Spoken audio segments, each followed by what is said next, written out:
first time I tried all night in 100 level, I almost fainted. And I told myself, never.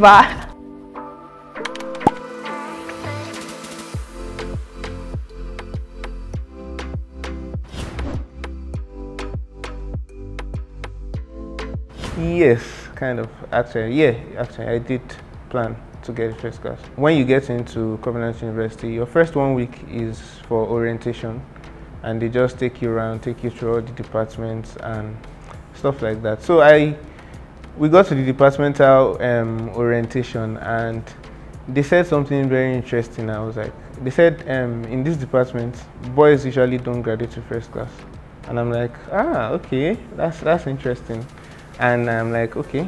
From that day, I put it in my mind, like, I'm going to graduate to the first class. As a guy, whether you like it or not, I'm going to graduate to the first class. And that was it. So since that day, I put my mind to it and I started working towards it. But in my undergrad level, I was very lackadaisical about the whole school because I didn't want to study agriculture. I found myself there. I was angry with the education system because I was frustrated. I was like, what more do you want? I know I may have not been the best, but come on. I didn't do that bad either. So because of that, I just that anger, that frustration, I just poured it into microbiology and I just started reading. That was basically it. Yes. Before coming to school, like before resumption, I messaged the best graduating students in mass comm like 2 sets before. I messaged them. I was like, please, what did you do differently? Like I still have the message. I was like, yeah, please, my name is Mofokwe and I'll be coming in. I would like to know what you did, how was it, studying mass communication. Then I messaged the overall best graduating student. At that time, she was the first person to ever get a 5 points in Covenant University. So I was like, please, how did you do it? I'm coming in this year. And yeah, so they just gave me advice here and there. So in my mind, I wasn't necessarily aiming for the best graduating students if that happened, but like I knew I wanted to graduate very well. I mean, my parents are paying school fees. That's the least I could do. So I did not set out to get first class. Weirdly, I'm one of those people that I'm super like anxious about stuff. Like when I have exams, you see me, I'll be like, oh my God, so stressed about it. I did not set out to like get a first class. I didn't think it was going to happen until my 3rd year. With Unilag being Unilag, Nigeria being Nigeria, let me even move to Unilag. There can be so many distractions. You can lost in that school, legit. Because on your right you are seeing iPhone something, on your left you are seeing this crazy ass human hair, like you are seeing guys with Benz, and then you are now wondering where do I fit in all of this. But I just knew what I really wanted, to be honest, and I just did not let myself get distracted. I'm not really a social media person. So I'm a movie person. I like Netflix a lot. So what I would do when it's close to like exam, I uninstall my Netflix because I'm like, nah, you're not gonna put me in trouble. So that's what I actually did. And then what else again did I do? Really, I just put my mind to it. And then I always have this sticky note and like these reminders, like I can actually do it. There's really nothing that is stopping me. The people that did it before, they don't get to it. So why can't I? So that was it for me. Like I didn't even realize until like my 3rd year or my final year that this was not normal. I didn't have any extreme one. Like everybody knows when it's nighttime, I'm sleeping. Like the first time I tried all night in 100 level, I almost fainted. And I told myself, never. So like I didn't used to start reading from the beginning of the semester. So my friend calls it a la carte. So in my study group, people will have read. So I just need them to speak. Like I just need you to tell me, okay, this is what I understand, this is what I understand, this is what I understand, and then I'll just go back, go through it, and I'm good to go. Like I'm somebody that I can read like 2 nights or a night before, or in the afternoon, not night, I'm sleeping at night, and I'm good to go. So that was my own method. So it's just about knowing yourself, knowing your own capacity, what you enjoy doing. Some people read with music, but I'm a piano and song. Okay? I'm book, no, so I don't read with music. So just know your own self and do what works for you. I read my books a lot. Most people don't think that I read my books a lot, but I can't go to an examination or without. I cannot go to an examination without. I will have read the book over and over and over again. Yes, I feel like an all-nighter when I have an exam. Like I read throughout the night sometimes. But at some point I had to stop because it was messing with my head. Entering an examination hall and you have this mad-ass headache because you had not slept throughout the night. So I had to find a balance with everything. Social media is also one of those things. So sometimes I had to delete those apps. I had to delete like like I'm like that on social media. If I see that it's taking too much distraction, I just delete it for a while. Then of course usually you have to go back to it because info. But yeah, most times if I see that okay, I need to focus, I can take those things out and just have my own space and time. During exam time, obviously I will stop. I'll even reduce my time on social media because they even used to call me Instagram baddie. Any content, I must be there. You must see my like and my comments. So if there was any gist in class, I'll come and say, okay, this is what happened. So, but during exam time, I mean, like I've played during the semester, so now it's time to focus. So just knowing how to give the right time to different things they are doing, and you'll be fine. And it's not by force. If you know that like what I always tell people, like when you see somebody and like, this person, know what works for you. Instagram baddies can graduate with a first class, and that's on period. I found really, really good friends in school. So they kind of made the experience even more special. I formed very, very good connections in school. So even now that we're done with school, we're still in touch, we still text every day. So I would say that that part really, really helped me. And another word, it was lucky. It was lucky. Like we had, I know it's like the bubbly university where a ton of stuff is happening. We have all week, we have events everywhere, we have people coming into the schools to do parties, but I didn't go for a lot of that. So uni for me was lucky.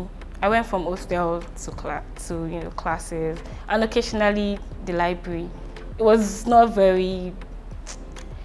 very big for me, but it was a good experience because I really, really, really got lucky with friends.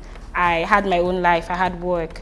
So it was low-key, but it was special. I was involved in social politics, student politics. I contested twice, one in my 300 level and one in my final year. 300 level was my department. I won. That one was easy because I was the only one going.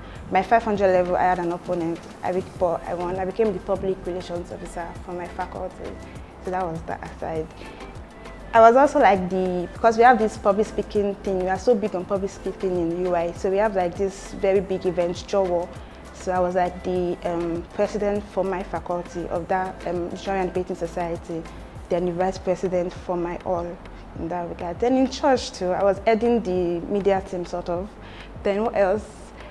Social, I'm very passionate about all these SDGs, so I joined the student hub, and then I became at my 500 I became the solutions officer. So yes, my 500 I was juggling so many things, but found a way around it. And my nature was, well, I didn't really have much of an active social. I'm not that kind of person that you see out there.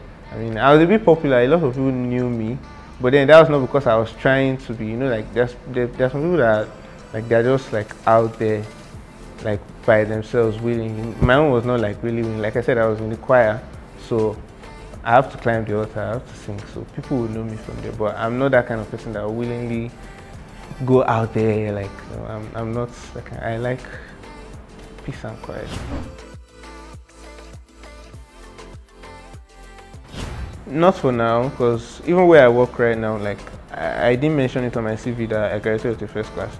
It was more of what I could do, my skills, because the labor market or the labor ecosystem, so to speak, now favors people who can do things, people who have certain skills. Like if you have a first class and you don't have a certain skill that an employer is looking for, you're not going to get the job. And so that's why there's a lot more about graduating than just graduating to a first class. You have to graduate as not just as a first class student, but as a first class person all around. You want to have something going on for you. You want to have a particular something you can do, something else you can do, and then you now take the ethics from being a first class student and apply it to that skill that you learn.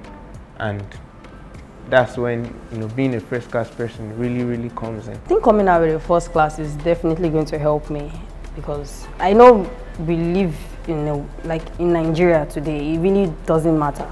Even most times, what you studied in school doesn't really relate to what you're working with. But to me, I feel like in a different setting, me with this first class is going to help me, like, I don't know, further broaden. So definitely, yes. In everything, first class all the way, definitely.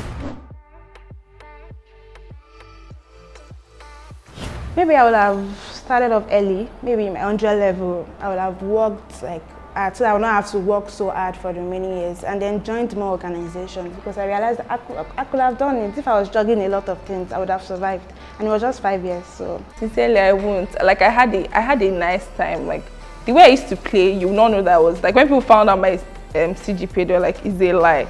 I had fun. You know those people that will party with you. And the fun fact was that I didn't slide them. Like, when it's time to read, it was not like you now see me, like, you know, some people, you go to their rooms in the night. No, my roommate even attacked me one time. She was like, Fope, come, what do you do? At night, I'll be sleeping, but like study group, I was faithful. Like, I would make sure that there was somebody. So I don't have any regrets. Like, I miss them. I want to go. You know, now, everybody's facing realities of life. Nobody has time to play like before. So sometimes, I wish I could go back. To be honest, no, I don't think I would do anything different. I think even though I was angry that I got microbiology, it all worked out for the best, and I can see a clear career path in the future. So, like, no, I'm not going to do anything different. Yeah, I definitely think I would join more organizations. I would have done more. I would have probably volunteered. You know, yeah, I think that's something I would have changed. Well, if I could go back, I would look for more like communities that aligned with what I wanted and joined those. I would have probably made more impact. There was a day I was in faculty, and one of our lecturers was like, are you in my class? And he didn't know me, and he had taught me for like 3 or 4 years. So I was one of those students that would just go to class and leave immediately. Like, I didn't stay around. I didn't, like, you know, go for events and stuff. So that moment was like, yeah, you teach me. And I was like, I don't know you. So I think that's something I would change. I would probably be more visible. Would I really change much? I don't know if I'll change much. Because I think the things I did well, I learned from them. The things I didn't do well, I also learned from them. So I don't think I would really change much in terms of how my university journey went.